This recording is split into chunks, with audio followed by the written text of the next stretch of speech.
여러분들이 새 구절의 말씀을 가지고 원래 우리라는 제목으로 함께하는 말씀을 하도록 하겠습니다.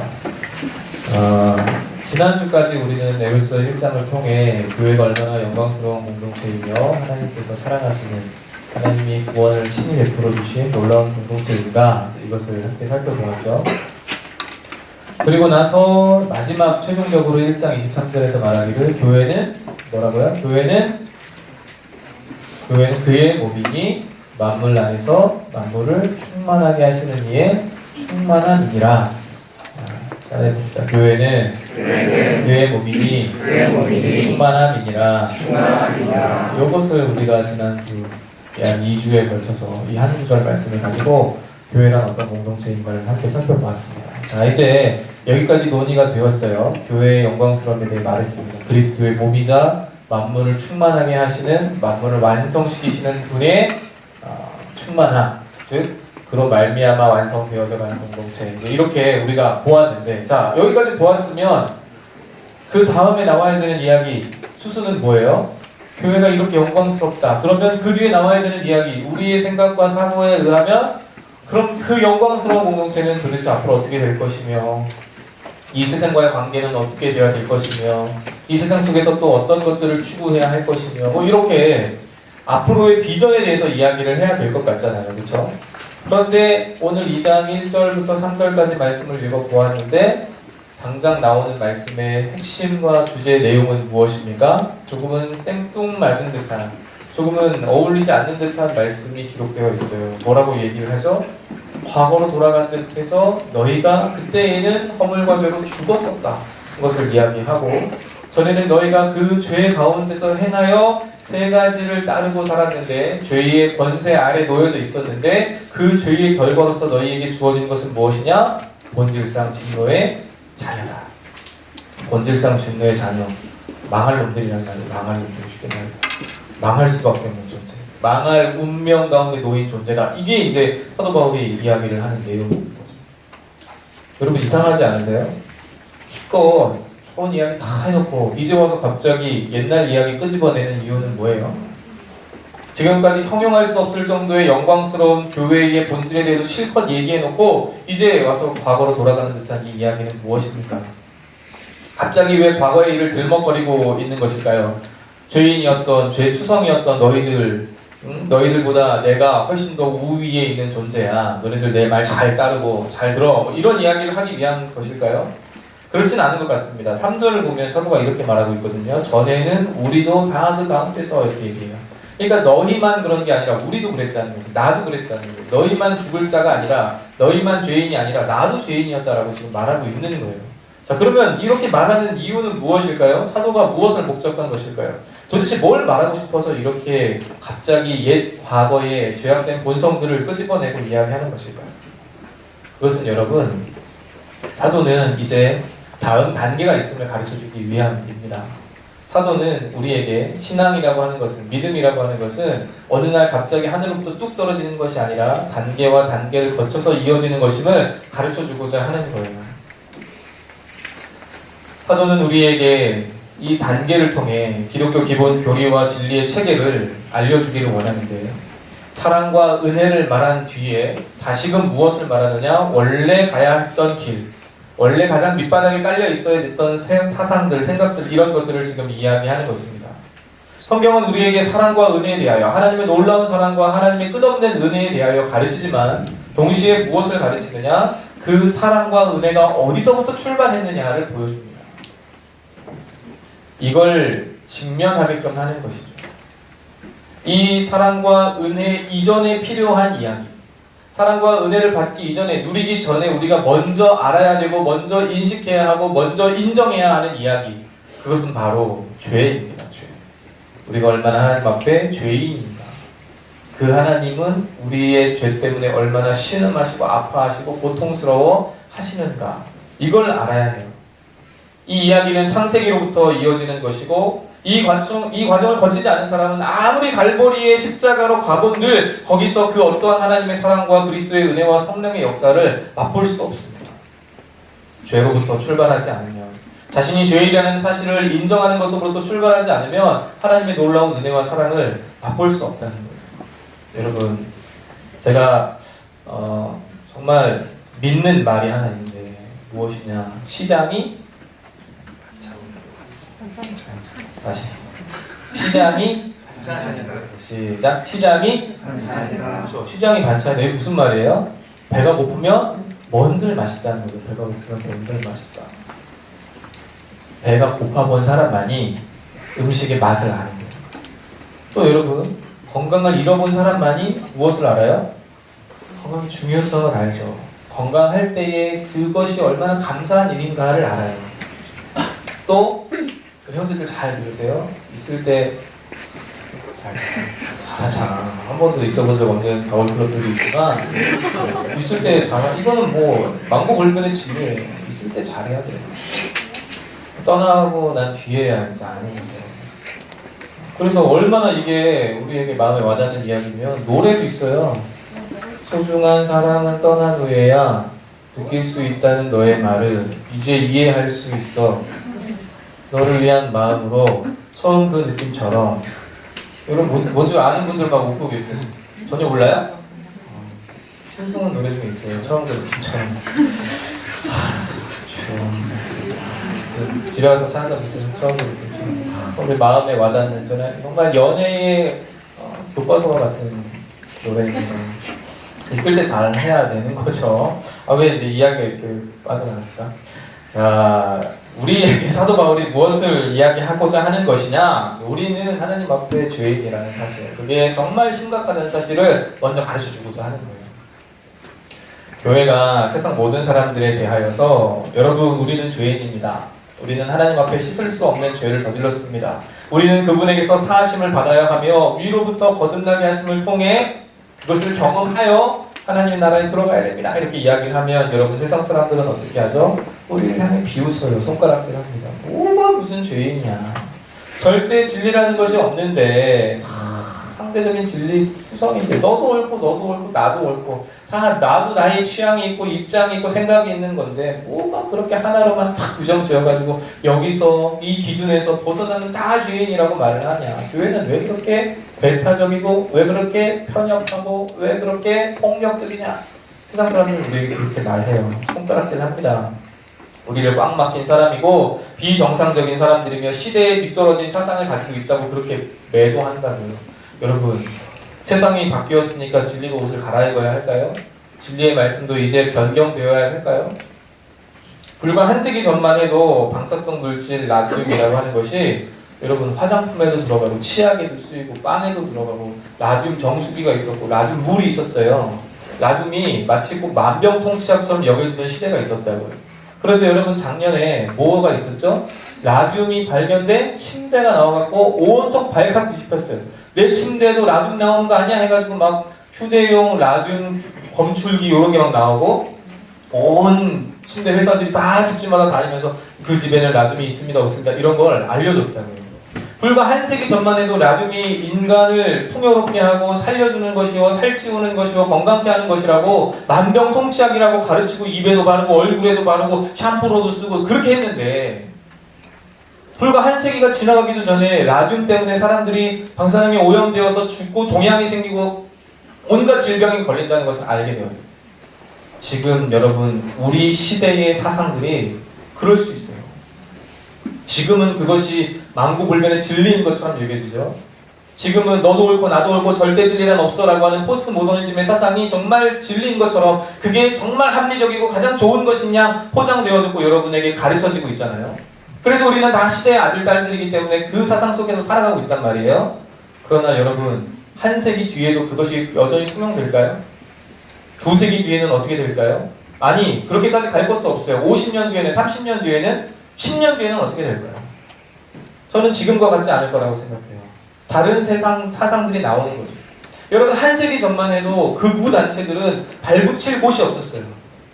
왜요? 유대인들을 600만 명이나 학살했던 그 나치즘을 보면서 사람들이 극우, 우리 민족만 이렇게 생각하는 것은 매우 끔찍한 폭력이라고 생각을 했거든요. 근데 요즘은 어떻죠? 경제적인 어려움들이 생기니까 유럽에서, 미국에서 극우 정당들이 이제 득세하기 시작했어요. 의회로 진출하기 시작했습니다.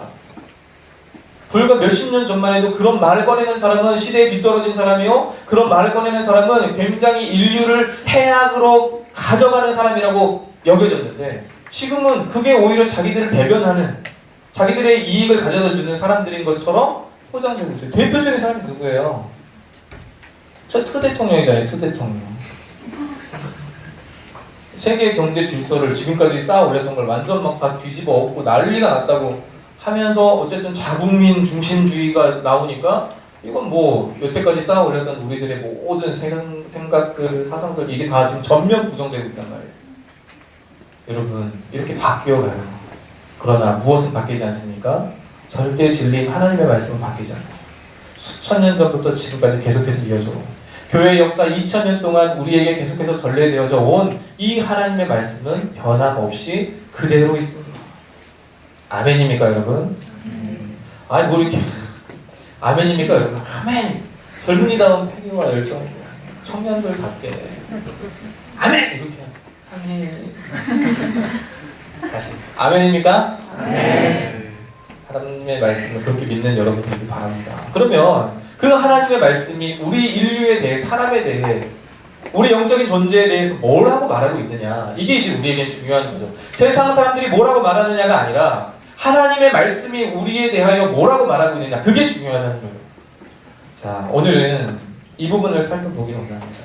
이걸 알아야 참된 하나님의 은혜와 사랑으로 나아갈 수 있어요. 목사님, 저는 교회는 열심히 나오고 있는데, 예배 드리고 있는데, 교사로 섬기고 있는데, 헌신하고 있는데 저에게는 기쁨이 없어요. 즐거움이 없어요. 하나님의 사랑 모르겠어요. 은혜를 받아본 적이 없어요. 하는 분들은 오늘 이 말씀으로 자신을 점검해 보시기 바랍니다. 진단해 보세요. 자, 1절에서 사도는 다소 대담하게 이렇게 진술해요. 그는 허물과 죄로 죽었던 너희를 살리셨도다. 자, 여기서 중요한 것은 허물과 죄가 무슨 차이가 있느냐 이런 것 아니에요. 둘 사이가 어떻게 다르고 어떤 점에서 비슷하냐 이런 것 아닙니다. 이게 그냥 단순한 동어 반복이에요. 여기서 중요한 표현은 무엇이냐? 죽었던. 성경은 우리에게 말합니다. 하나님의 생명에서 떠나 있는 사람은 살아있지 못하고 죽은 존재다라고 말이죠. 아니 목사님 무슨 말입니까? 교회 안 다니는, 예수 안 믿는 내 친구하고 어제도 카페 다녀왔고, 어이? 사우나도 갔다 오고, 어이? 너희 친구 어디 살지? 어이? 다 했어, 마. 너 이거 다 알잖아요, 여러분. 어제도 만났고 그제도 만났고 다 어울려 살았고 지내고 그랬는데 죽어있다니 무슨 말이에요. 나하고 스터디했던 그 친구 교회 한 번도 안 다녀봤지만 나하고 여전히 스터디하고 대화도 하고 교제도 하는데 그거 무슨 죽었다는 말입니까? 이렇게 말할 수 있겠죠. 자, 이게 이 죽음이라고 하는 개념이 성경과 우리가 좀 달라요. 성경은 이 죽음에 대하여서 말하는데 디모데전서 5장 6절에 보면 우리 같이 한번 찾아볼까요? 디모데전서 5장 6절. 자, 디모데전서 5장 6절 다 써졌으면 함께 읽겠습니다. 시작. 향락을 좋아하는 자는 살았으나 죽었느니라. 자, 살았으나 뭐 했다고요? 죽었다. 이게 무슨 성형 모순입니까? 뭡니까? 살았는데 죽었다. 이게 뭐예요? 여기서 향락이라고 번역된 헬라어 단어는 스파탈라오라고 하는데 사치라는 뜻을 가진 스파탈레에서 유래되었습니다. 무슨 말이냐? 유욕을 즐기다, 빠지다, 쾌락에 빠져 살다, 쾌락을 즐기다 뭐 이런 뜻이에요. 그러니까 우리로 치면 어떤 사람이죠? 향락을 좋아하는 사람은 클럽에, 음주 문화에, 마약에, 섹스에 빠져서 중독되어 살아가는 사람들을 뜻한다는 거죠. 이런 사람들에 대하여서 사도는 말합니다. 살아있으나 죽었다. 우리 눈으로 볼 때는 거동하고, 우리 눈으로 볼 때는 말도 하고, 우리 눈으로 볼 때는 음식도 먹으니 살아있는 것처럼 보이지만 하나님의 눈에 보면 그의 영혼은 죽어있다는 거예요. 제 기능을 발휘하지 못하고 있다는 것이죠. 또한 요한복음 5장 24절과 25절에 보면 우리 주님은 이렇게 말씀하셨어요. 내가 진실로 진실로 너희에게 이르노니 내 말을 듣고 또 나 보내신 이를 믿는 자는 영생을 얻었고 심판에 이르지 아니하나니 사망에서 생명으로 옮겼느니라. 진실로 진실로 너희에게 이르노니 죽은 자들이 하나님의 아들의 음성을 들을 때가 오나니 곧 이때라. 듣는 자는 살아나리라. 죽은 자들이 하나님의 아들의 음성을 들으면 어떻게 된대요? 살아난대요. 죽은 자가 어떻게 음성을 듣습니까? 이 죽음을 우리가 이 땅에서 생각하는 병들어 죽거나 사고로 죽거나 이 땅에서 소멸되어지는 것으로 우리가 생각을 하면 그러면 이 말씀을 이해할 수가 없어요. 왜 그렇죠? 죽은 자들이 하나님의 말씀을, 아들의 말씀을, 음성을 들을 수 없기 때문이죠. 그런데 듣기만 하면 영생을 받고 듣기만 하면 살아난대요. 그 말은 무슨 말입니까? 죽음이 우리가 생각하는 소멸의 개념하고는 다르다는 거예요. 성경이 말하는 죽음의 기능은, 죽음의 뜻은 제 기능을 발휘하지 못하는, 영혼이 죽었다라고 할 때는 그 영혼이 제 기능을 발휘하지 못한다는 거예요. 영혼은 무슨 기능을 하죠? 안테나처럼 하나님을 만나고 찾고 하나님과 교통하는 그 역할을 해요. 그런데 이 영혼이 죄 때문에 죽어 있으면 하나님을 만나지도 못하고 알지도 못하고 영화롭게도 못하고 그분과 교제도 못하는 거죠. 그게 바로 성경이 말하는 허물로 죽었던, 죄와 허물로 죽었던 너희라는 표현에서 쓰여지는 말의 의미입니다. 우리 한 군데만 더 찾아볼까요? 로마서 6장 7절을 가서 한번 찾아봅시다. 로마서 6장 7절. 다 찾았으면 같이 한 목소리로 읽겠습니다. 시작. 이는 죽은 자가 죄에서 벗어나 의롭다 하심을 얻었습니다. 에베소서 2장 1절의 표현과 똑같은 말을 하고 있는 것이죠. 그렇죠? 죽은 자가 의롭다 하심을 얻었는데 죄에서 벗어났다. 죄가 그를 죽이는 것이죠. 자, 이렇게 사도는 이야기를 합니다. 에베소서 2장 1절에서 우리가 영적으로 죽어있다고 사도는 말해요. 그럼 그 이유는 무엇이냐? 똑같이 2장 1절에서 말하죠. 허물과 죄로 죽었다. 허물과 죄 때문에 너희가 죽어있다. 하나님의 생명에서 벗어나 있다. 하나님의 은혜에서 멀찍이 떨어져 있다. 하나님의 은혜를 받지 못하고 그분과 교제하지 못하고 소통하지 못하고 그분이 주시는 은혜와 생명력을 얻지 못하고 있다. 이게 바로 영적인 죽음이라는 거예요. 영적으로 죽어있기 때문에 사람들은 영혼이 하는 일들을 맛보지 못합니다. 하나님을 알지 못해요. 그분의 영광스러움을 보지 못하죠. 그분과 교제할 수도 없어요. 그분을 영화롭게 하지도 않습니다. 여러분이 전도하고 싶은 친구들, 믿지 않는 사람들에게 가서 아무리 예수님 자랑해보세요. 하나님이 하신 일들을 증거해보십시오. 복음을 전해보세요. 그의 영혼이 살아나지 않으면 아무리 여러분들이 화려한 말들로 대단한 언어로 하나님의 말씀을 증거하고 정말 믿을 수밖에 없는 확실한 많은 증거로 그들에게 증언해도 그들은 그 증언과 증거들을 어떻게 해요? 받아들이지 않아요. 거부해버려요. 왜 그렇죠? 그들은 영혼이 죽어있기 때문에 그래요. 그렇습니까? 당신이 전한 그 사실이, 그 말씀이 진실로 그러합니까? 그러면 제 영혼을 이제 하나님께 의탁하겠습니다.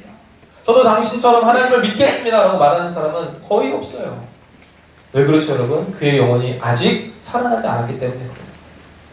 죽은 사람은 수많은 반짝이는 보석들을 보아도 볼 수도 없지만 붙잡지 못하는 것과 똑같은 것이죠.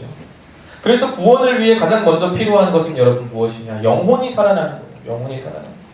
중생하지도 못한 사람에게 아무리 종교적인 책임을 지워주고 의식을 강요해도 그는 할 수 없어요. 영혼이 죽어있기 때문에 그렇습니다. 영이신 하나님을 만날 수 없기 때문에 그렇죠. 그래서 사도는 이 사실을 강조하기 위해서 이렇게 말하는 거예요. 허물과 죄로 죽었던 너희를 어떻게 했다고요? 살리셨도다. 따라해봅시다. 허물과 죄로 죽었던 너희를 살리셨도다.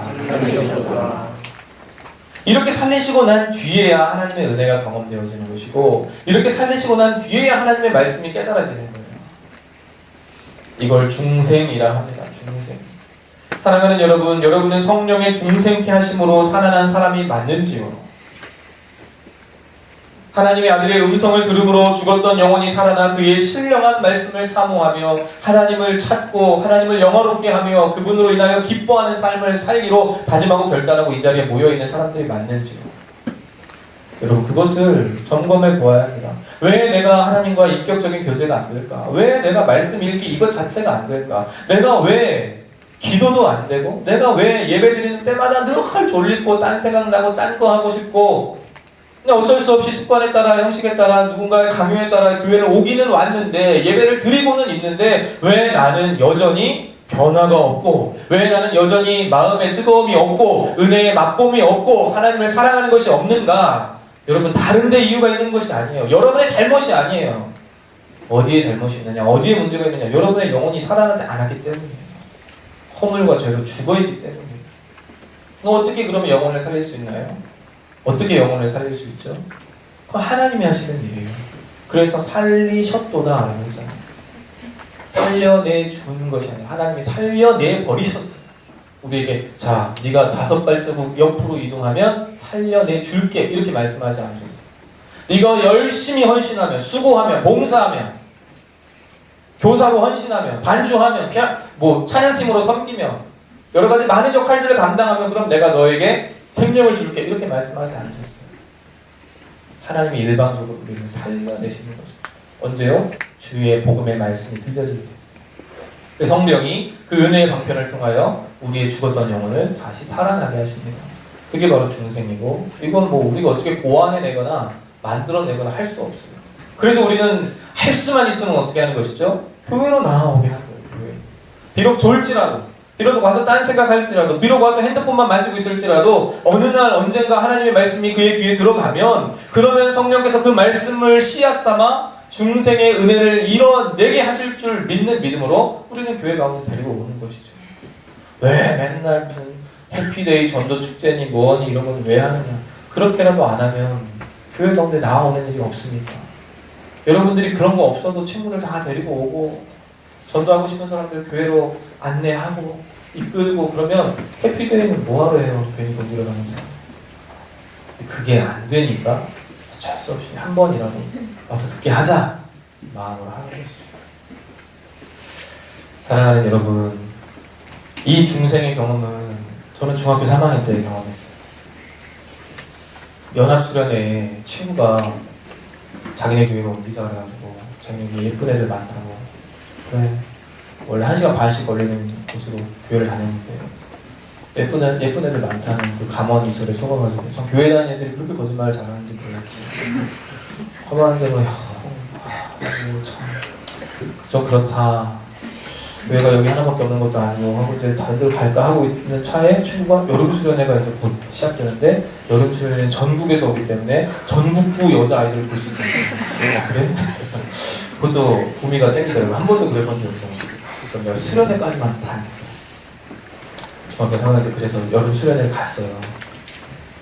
총회 수련회. 거기서 예수님 만났어요. 나는 너무 실망했어. 아, 예수 믿는 애들은 정말 선한 것이 안 나오는구나. 이렇게 제가 그때는 눈이 높았는데 지금 보면 너무 예쁘고 할렐루야. 왜들 이래? 다 얼마나 예쁘고 멋지고 우리 청년들 하나같이 정말 주의 이름으로 사랑합니다. 왜 웃어요? 아멘을 해야지. 분위기 이상해지네. 아무튼 근데 그때는 정말 이 육체의 욕심을 따라 행하는 죄악된 인간이었기 때문에 그때는 여자들 보는데 실망스럽다고. 이 정도 너의 수준 이 정도였냐 이러면서 친구 이름이 상면이었는데 상면아 이제 다시는 아는 체 하지 말자 이러면서 그랬어. 그리고 수련회 때 끝에 자리 가가지고 그냥 혼자 잠이나 자야겠다. 뭐 이렇게 설교는 길고 강의는 많고 찬양팀 막 나가고 방방방방 뛰는데 쟤는 뭐하냐 도대체. 뒤에 애들이 담배 피러 왔다 갔다 얘는 왜 왔냐 도대체. 이것도 싫고 저것도 싫고 왜 내가 여기 와? 너무 낙담됐는데 이렇게 누워갖고 이렇게 텔레비전이 있는데 기둥에 텔레비전이 있었어요. 이렇게 누워서 설교하는 목사님 누군지 이름도 모르는 목사님이 막 설교를 하고 있는데 이렇게 누워서 보다가 어느 순간 그 말씀이 내 안에 확 들어오는 게 느껴져요. 내가 늘 고민하고 있던 그 지점, 뭐라고 다 설명할 수는 없지만 내가 늘 할 수 없다고 생각했던 그 지점, 그것 때문에 내 인생은 아무리 노력해도 이루어질 수 없을 거라고 생각했던 그 지점에 대한 정확한 답을 하나님의 말씀을 통해 다윗과 골리앗의 그 이야기를 통해서 막 버무려서 이야기를 해주는데 이러고 듣다가 하고 제가 들었어요. 그 다음 예배 시간에는 한 10줄 앞으로 갔어요. 그 다음 예배 시간에는 15줄 앞으로 갔어요. 마지막 끝날 때는 맨 앞자리에 앉아있었어요. 그 밤에 제가 전도사님에게 물어봤어요. 전도사님, 예수님이 구원자라는 게 무슨 뜻이냐? 저 모태신앙 이름도 바울이잖아요. 물어봤어요. 예수님이 구원자 되는 게 무슨 뜻이냐? 내가 왜 구원이 필요하냐? 예수님에 대해서, 예수님의 그리스도의 삼중직에 대해서 전도사님이 착한 설명해 주셨어요.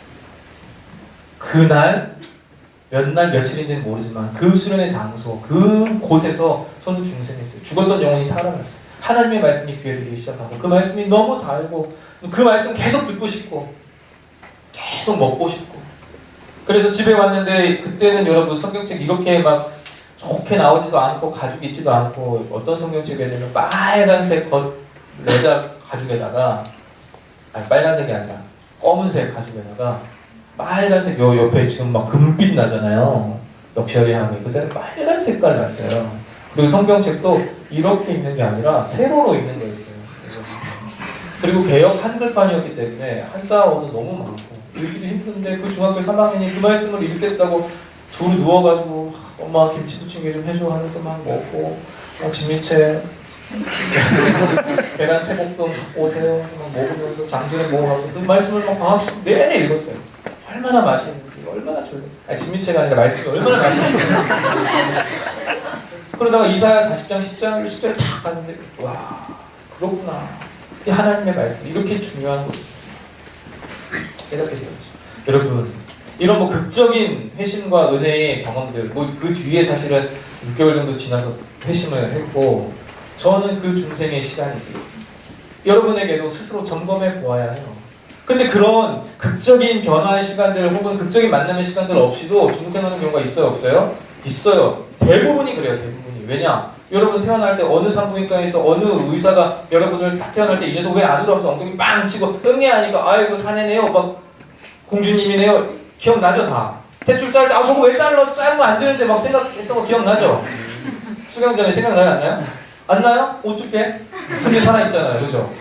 중생이 나도 모르는 때에 하나님의 살려주심으로 이루어지는 일들이 있어요. 근데 내가 살아있느냐 안 살아있느냐는 알 수 있어요. 무엇을 통해 알 수 있을까요? 말씀을 어떻게 대하고 있느냐. 살아있는 자는 신령한 저신 하나님의 말씀에 대하여서 사모함을 가져요. 그런데 살아있는데도 죽은 사람처럼 사는 사람들도 있죠. 아니면 아직 살아나지 못한 사람들도 있어요. 아니 살아나지 못했는데 중생하지 못했는데 교회 다니는 것이 가능합니까? 가능해요. 가능해요. 바리새인들을 보세요. 여러분의 열심하고는 비교가 안 돼요. 그들은 소득의 11조를 드렸고 회향과 박하와 근체의 11조를 드렸어요. 쌀 한 톨도 11조에서 놓쳐지는 일이 없도록 우리는 10포대다 그러면 몇 포대에 11조 하면 돼요? 한 포대만 11조 하면 되잖아요. 이 사람들은 정확한 11조를 하려고 10포대의 쌀을 나라는 개수를 다 셌어요. 그 세는 사람을 고용해가지고 그래서 다 세가지고 그 중에 10분의 1을 정확하게 하나님 앞에 올리는 사람들이었어요. 여러분 그렇게 할 수 있어요 우리? 일주일에 2번씩 금식했어요 그 사람들. 우리는 간헐적 금식만 해요. 죽을 것 같아요. 그 사람들 일주일에 이틀씩 금식을 했고 따라갈 수가 없어요 그 열심은. 근데 열심이 살아남의 증거냐? 그렇진 않다. 진정으로 마음을 다해 하나님을 바라보고 있는 것, 하나님의 말씀을 사모하고 있는 것, 이것이죠. 이 낮잠 자기 좋은 시간에 2시 30분 얼마나 낮잠 소파에 다 누워가지고 이제 날씨도 따뜻하니까 창문 살짝 열고 베란다 살짝 열고 바람 살랑살랑 들어올 때 일본에 왜 그런 거 있죠? 탁 걸어보면 바람 들어올 때 땡그랑 땡그랑 고양이가 되고 막 땅땅땅땅 종소리 나는 거 그런 거 다 걸어놓고 따뜻한 차 한 잔 올려놓고 차이코프스키 뭐 이런 거 참 미안합니다. 장인정 이런 거 틀어놓고 짠짠짠 알게 가지 말아요. 낮잠자기 얼마나 좋아요 그죠? 근데 이 시간에 여러분 하나님 말씀 듣기 위해 이 자리에 나왔다는 것 자체가 하나님이 선택하신 사람이요 주의 은혜 가운데 있는 사람이요 이 중생은 하나님의 백성인 줄 믿습니다. 별로 기분이 안 좋은가 보다. 믿습니다. 자 그러면 이제 사도 바울은 2장 1절에서 허물과 죄로 죽어 있었다고 죽었다고 선언하고요. 그 다음에 2절부터 그 죽은 사람들이 어떻게 살아가고 있는지에 대해서 말하는데요. 허물과 죄로 인해 죽은 사람들이 어떤 방식으로 살아가는가를 통해 죄가 믿지 않는 사람들 속에 어떻게 역사하고 어떻게 자신의 영향력을 발휘하고 있는지를 가르쳐주고 있어요. 자, 로마서 7장 17절에서 사도 바울은 먼저 이렇게 말합니다. 이제는 그것을 행하는 자가 내가 아니요 내 속에 거하는 죄니라. 그러니까 우리가 죄를 행하는 것처럼 우리는 생각을 하는데 우리가 죄인이기 때문에 또 우리 안에 있는 죄가 살아서 우리를 장악하고자 하여 우리로 하여금 죄를 짓도록 만든다. 이게 같은 말인 것 같지만 묘하게 좀 다른 말이고 의미가 있는 말이에요. 그 죄의 강력함을 표현하는데 오늘 본문 말씀에서는 사도 바울이 2장 2절에서 이렇게 표현해요. 너희는 그 가운데서 즉 죄 가운데서 행하여 라고 말하고 있어요. 그때 너희는 그 가운데서 행하여. 그 가운데는 뭐예요? 죄 가운데서 행한다는 것이죠. 여기서 행하여 라고 번역된 헬라어 단어는 주위를 걷다, 살아가다 뭐 이런 뜻을 가지고 있어요. 따르다 이런 뜻이에요. 유대인 사회에서 한 사람의 일상적인 행동에 대하여 쓰이는 단어예요. 그러니까 죄 가운데서 행한다는 말은 죄인으로서 죄에 걸맞게 살아가고 있다 이런 뜻을 가지고 있는 거죠. 그럼 죄인으로서 사는 것은 무엇일까요? 사도 바울은 이것에 대하여 똑같은 전치사 3번을 사용해서 3가지를 따르고 있다는 것을 통해 죄가 우리 가운데 어떻게 자신의 권세를 발휘하고 있는지를 말해주고 있습니다. 자, 2절과 3절에 그것이 나와 있는데 제가 요약해서 말씀드리면 첫 번째, 이 세상 풍조를 따르고 라고 하는 전치사 나오죠. 두 번째, 공중의 권세 잡은 자를 따르고 또 따른다는 말이 나와요. 마지막 세 번째 3절에 보면 우리 육체의 욕심을 따른다고 말하고 있습니다. 그러니까 죄인들은 이 땅에 살아가면서 죄의 영향력 아래에서 죄가 시키는 대로 그 권세 아래 죄인으로서 살아가는데 그 죄인으로서 살아가는 3가지가 뭐냐? 세상 풍조를 따름, 공중의 권세 잡은 자를 따름, 육체의 욕심을 따름이라고 말하고 있는 거예요. 먼저 세상 풍조를 여러분 생각해 봅시다. 풍조는 그냥 말 그대로 유행하는 사조, 생각, 사상, 문화 이런 것들을 이야기해요. 죄는 죄인들 속에서 역사하여 하나님을 대적하는 하나님의 뜻에 반대되는 세상 풍조를 만들어냅니다. 이게 창세기부터 시작되어진 이야기예요. 하나님께서 가정을 이루시고 두 사람을 한 몸 되게 하셨습니다. 서로 돕는 배필로 창조하셨어요. 그런데 여러분 그 가정에 죄가 들어가니 어떻게 되어집니까? 서로가 남 탓을 해요. 하나님이 나에게 돕는 배필로 주신 저 여자 때문에 내가 죄 지었습니다.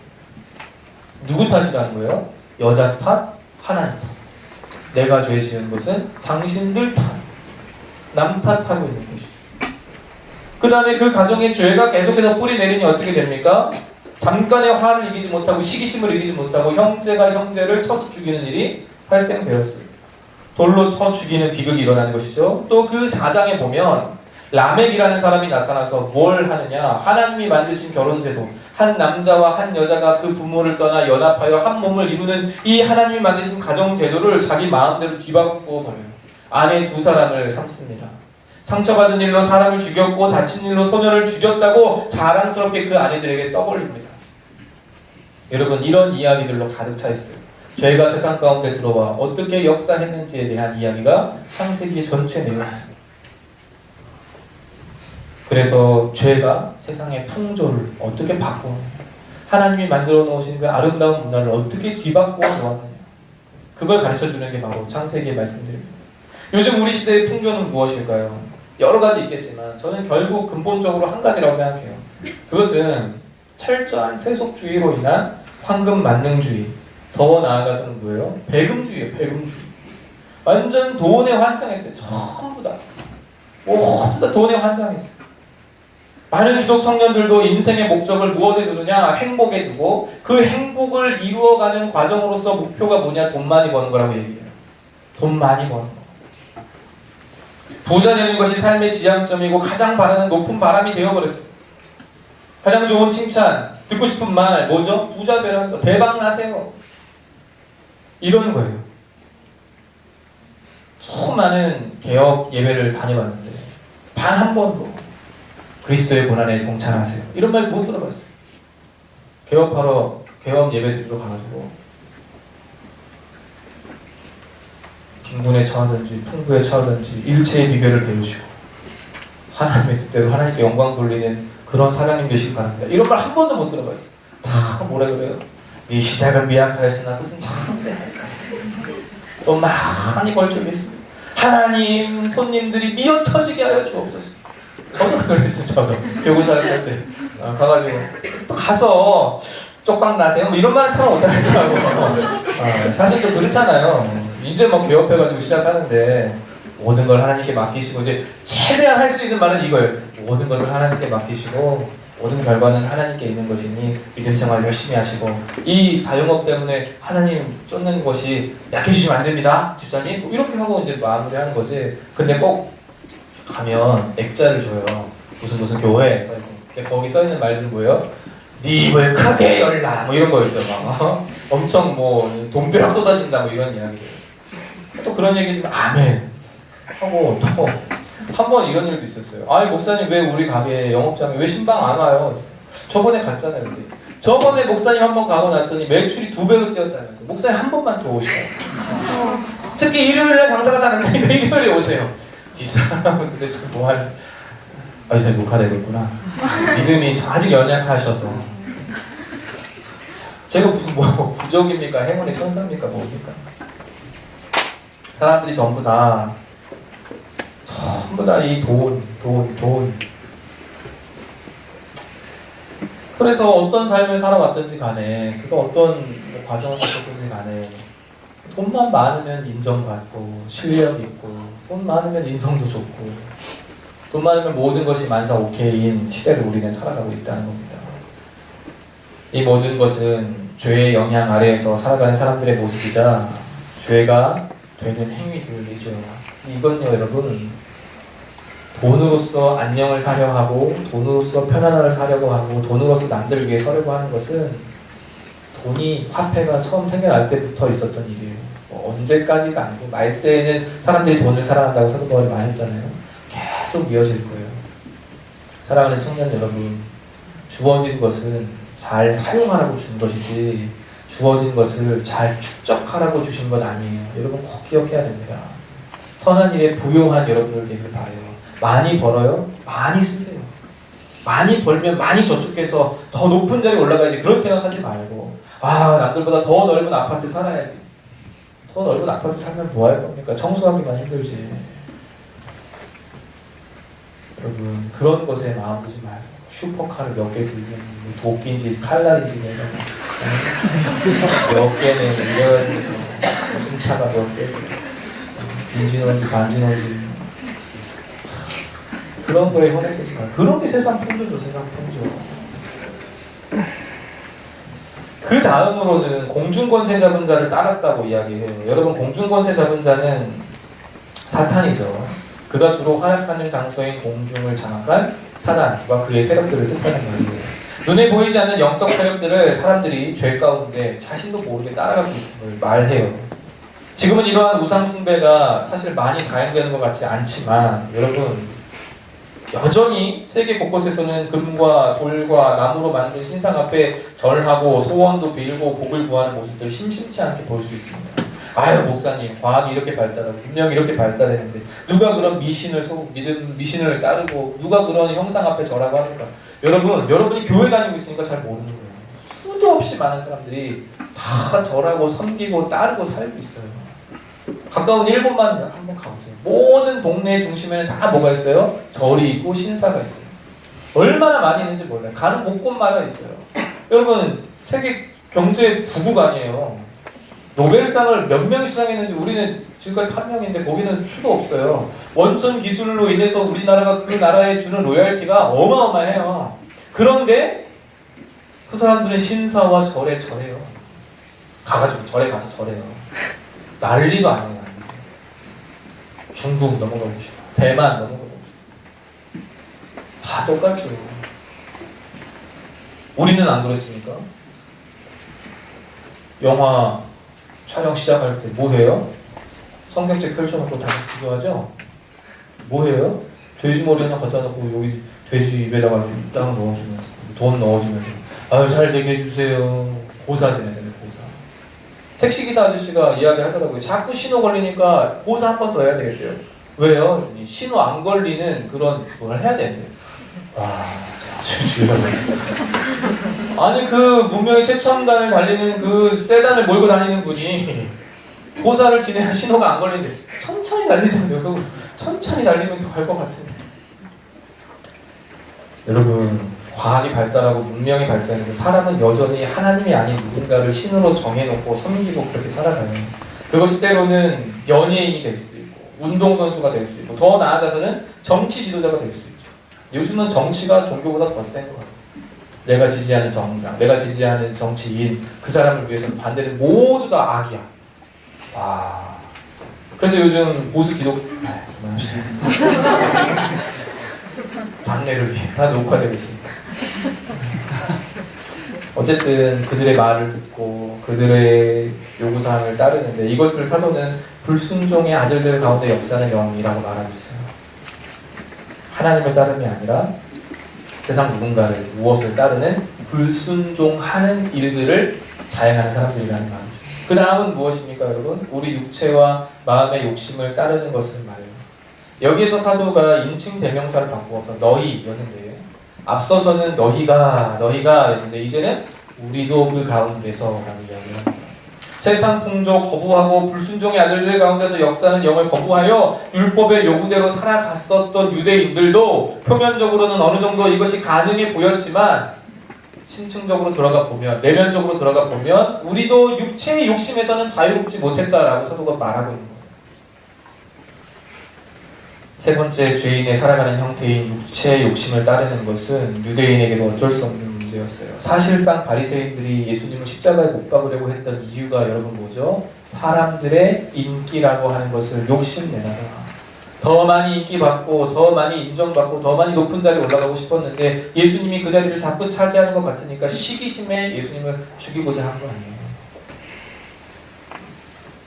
또한 육체가 바라는 욕심과 마음이 바라는 욕심을 사도는 오늘 본문에서 구분해서 말해줍니다. 여기서 육체는 하나님의 영을 떠난 인간의 더러운 본성을 가르치고 육체의 욕심이란 끝없이 확장되는 자기중심성과 자아중심적인 욕망들을 뜻해요.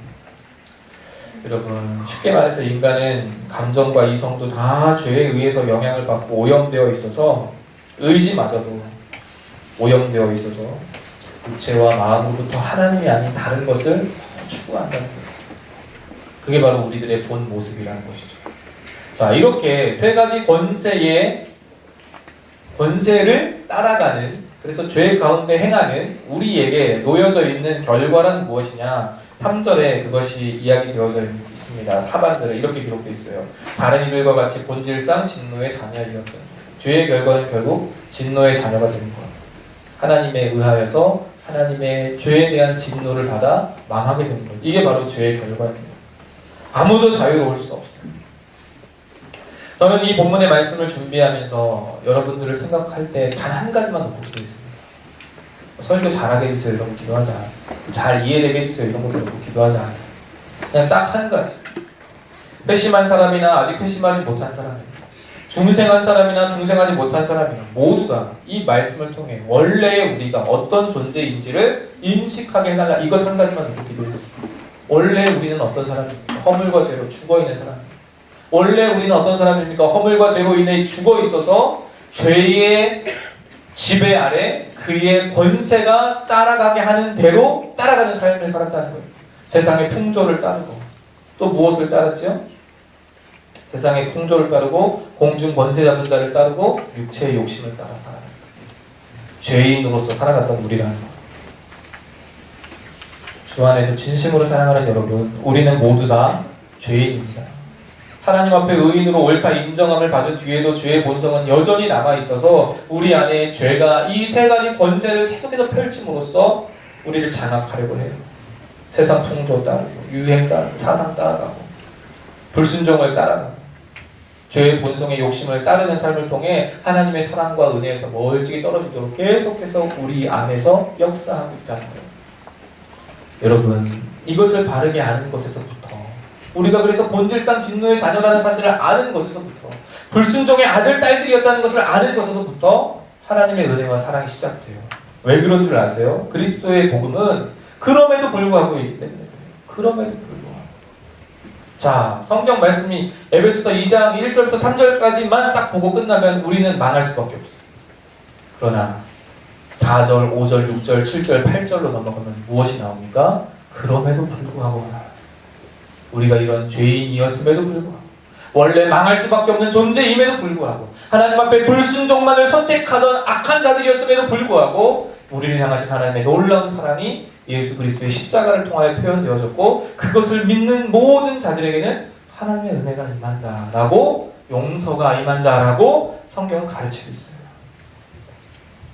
그래서 여러분 내 죄가 어떠한지를 알고 그럼에도 불구하고 부어진 하나님의 사랑이 무엇인지를 알아야 여러분이 참된 용서를 맛보고 참된 은혜를 맛보고 참된 하나님의 사랑을 맛볼 수 있습니다.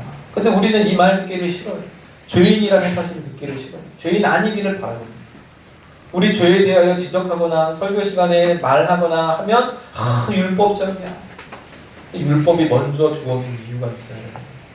율법을 통해 죄를 발견하고 죄를 억제하고 우리 스스로 죄를 억제할 수 없음을 알아 예수 그리스도께 나아가는 것. 이게 바로 율법의 세 가지 율법이에요. 율법이 주어진 이유를 여러분 아십시오. 그리고 사랑하는 여러분, 내가 하나님 앞에 죄인이라는 사실을 철저하게 깨닫게 해달라고 기도하세요.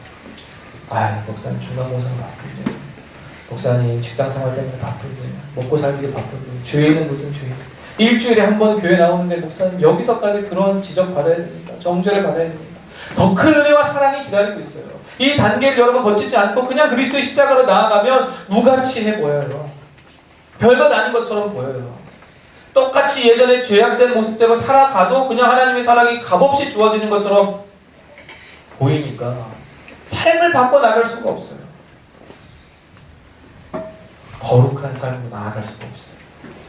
여러분, 그래서 단계를 갖는 것이 중요합니다. 첫 단계, 죄를 인식하는 것. 내 안에 과연 이 죄에 대한 인식이 있는가. 하나님께서 그렇게 싫어하시는 세상 풍조를 따준다. 하나님께서 그렇게 미워하시는 공중 권세자들 자를 따라 불순종에 빠지는 일들. 하나님이 그렇게 끔찍히 싫어하시는 마음의 욕심, 육체의 욕심을 따라 사는 사람. 내 안에 있지 않은가. 여러분 스스로를 돌아보자. 그 다음에는 어떻게 해야 됩니까? 내가 죄인이구나 깨달아지고 알게 되어지고 인정이 되어지고 그때부터 어떻게 하는 거예요? 내 스스로 해결할 수 있는지 한번 해보세요. 내 스스로 세상 풍조를 꺾어낼 수 있는지 여러분 한번 시도해보세요. 마음껏 시도해보세요. 공중 권세 잡은 자를 피하여 내 마음껏 하나님을 섬길 수 있는지 여러분 노력해보세요. 그 다음에 마지막 한 가지, 그것까지도 여러분 내가 내 육체의 욕심을 따르지 않는 삶을 살 수 있는지 한번 실험해보세요. 저는 결말을 알고 있어요. 안 된다가 결말이에요. 여러분 아무리 노력해도 아무리 결단하고 아무리 마음을 새롭게 해도 절대 안 돼요. 왠 줄 아세요? 우리 힘으로는 이겨낼 수 없기 때문에. 죄는 우리 힘으로 이겨낼 수 없어요. 그럼 어떻게 해야 됩니까? 다 같이 낙심하고 포기하고 다 절망 가운데 있어야 됩니까? 아니죠. 그때 우리가 그리스도를 붙잡는 거예요. 그때 우리가 예수 그리스도를 붙잡는 거죠. 여러분이 믿는다고 말하는 예수 그리스도가 그런 존재예요. 이제 우리는 다음 주는 종려주일이고 그 다음 주는 부활주일입니다. 종려주일과 부활주일을 지나면서 고난주간 기간 동안에는 우리가 뭐가 있죠? 특별 새벽 기도를 있어요. 여러분 이 한 달간 예수 그리스도에 대해서 깊이 묵상하는 여러분들 되기를 바라요. 특별히 고난주간 수요 예배 때는 정말 귀한 강사님 모시고 우리가 수요 예배 드립니다. 한바울 목사님이라고 저예요. 제 순서가 와가지고 꼭 나오시고 알았죠? 그리스도에 낮아지시면 비하에 대해 설교할 거예요. 그분이 왜 낮아지십니까? 그것이 우리에게 어떤 유익이 되옵니까? 설교할 건데 꼭 나오시기 바랍니다. 사랑하는 여러분, 자신의 죄를 보시고 그 죄를 통하여 그리스도의 보혈로 나아가십시오. 그러면 그때 형용할 수 없는 하나님의 사랑과 은혜를 마주 대하게 될 것입니다. 그 은혜가 이번 4월 한 달 동안에 저와 여러분에게 다 있기를, 하나님 앞에 나는 죄인 아니야 뻔뻔스럽게 고개 쳐들고 있는 것이 아니라 진짜 하나님 앞에 겸손하고 통회하고 자복하는 마음으로 나아가는 고난주간과 또 부활주일 되기. 저 왜 이렇게 설교하느냐, 다음 주에는 제가 설교 안 하기 때문에 주일날 아직 고난주간 남아있지만 당장 내일부터 고난주간 특별 새벽기도인 줄 알고 6시에 나오면 안 돼요. 자다가 일어나고 그렇구나 주일에 졸았으니까 새벽기도라도 나가야지. 6시에 나와있으면 아무도 없어요. 조용하게 있기만 기도하고 있으니까 그 다음 주 종려 주일 지난 다음 주. 알았죠? 사랑합니다.